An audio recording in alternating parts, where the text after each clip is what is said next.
quero falar sobre um Brasil que flerta com ditaduras. Senhor presidente, em nome de dezenas de milhares de cristãos perseguidos, acuados pelo governo ditador da Coreia do Norte, que compareço a esta tribuna. Senhoras deputadas, senhores deputados, não há razão plausível para aceitarmos tais acontecimentos sem nos posicionarmos. Não existem motivos aceitáveis que justifiquem uma relação diplomática entre Brasil e Coreia do Norte. Em 2005, durante o governo petista do senhor Luiz Inácio Lula da Silva, implantaram uma embaixada da Coreia do Norte em nosso território. E da mesma forma, uma embaixada brasileira foi instalada em território norte-coreano em 2009. Foi exatamente nessa época que a relação entre os países se estreitou. Talvez, senhor presidente, essa estranha relação de amizade deva-se ao fato da Coreia do Norte ter fornecido ajuda financeira e militar para várias organizações de esquerda que lutaram contra o governo brasileiro no final da década de 60 e início de 70. Uma dívida de gratidão, talvez. O que ocorre, minhas senhoras e meus senhores presentes neste plenário, é que tal relação diplomática não se sustenta. Sequer os risíveis acordos comerciais justificam tal ligação. A Coreia do Norte, senhor presidente, ficou em 153º lugar entre os parceiros comerciais do Brasil, sendo o 178º entre 2012 e 2016 nas exportações e o 102º nas importações em 2016.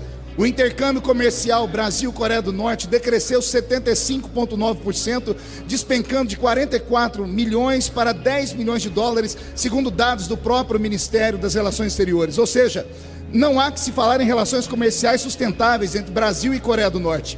Posto isso, senhor presidente, passo a discorrer a respeito das perseguições que o povo cristão vem sendo submetido na Coreia do Norte. A intolerância religiosa naquele país beira a carnificina, uma verdadeira hecatombe. Segundo dados das agências de notícias da United Press International, mais de 65 mil cristãos são alvo de perseguição religiosa no país. Desses, senhor presidente, 75% não sobrevivem às mais variadas formas de extermínio. Estima-se ainda que cerca de 300 mil cristãos vivam escondidos na Coreia do Norte.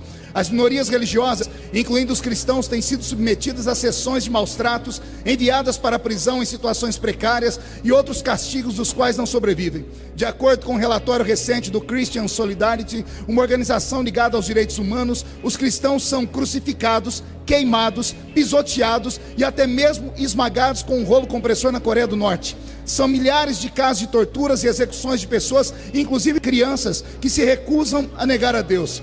Ser crente em Cristo Jesus na Coreia do Norte é sinônimo de risco, senhor presidente. O regime não permite que pessoas que lá sigam nenhum outro Deus que não seja seu líder, Kim Jong-un. Por todos os motivos por mim elencados aqui, conclamo vossas excelências para que iniciemos um trabalho objetivando a comoção do nosso executivo a fim de que a embaixada da Coreia do Norte seja fechada no Brasil, encerrando dessa forma as relações entre esses dois países. A ligação Brasil-Coreia do Norte se deu capitaneada por um partido de esquerda que visava tão somente questões ideológicas. Não há motivos para a manutenção desse vínculo. Refuto peremptoriamente a ideia de que nossa pátria continue a manter relações com uma república comunista e ditatorial que dizima milhares de pessoas pelo simples fato de amarem a Deus. O caso em questão deve ser levado à ONU e as relações com a Coreia do Norte definitivamente acabadas, cortadas. Nós não podemos mais manter relações com ditaduras assassinas. Era o que eu tinha a dizer, senhor presidente. Muito obrigado.